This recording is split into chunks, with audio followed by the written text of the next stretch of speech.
Ho ho ho og velkommen til PugFokus.dk's julestue. Det er på høje tid at få fundet en vinder i anden halvdel af EM-quizzen Hvem ejer armen? Den her gang har vi modtaget 11 besvarelser.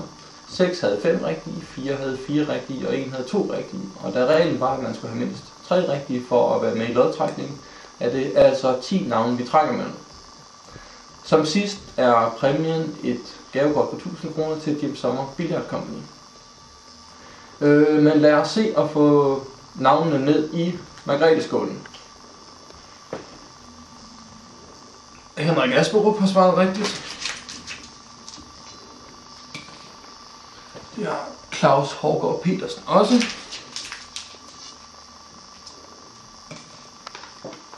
Jesper Walter Nielsen. Allan Conway.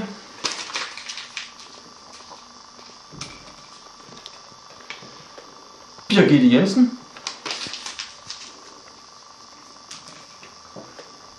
Jan Keller.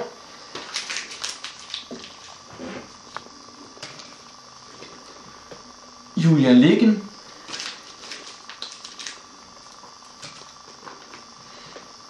Lars Olsen. Kasper Christoffersen. Og Beram Lotfi. Og der er både gengangere og nye navne i puljen den her gang, så vi skal lige have røget lidt i gryden.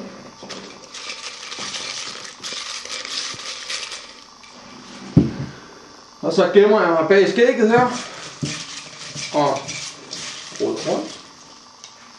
Og lad os så se, hvem der løber med gavekortet. Julian Legen, tillykke og god jul!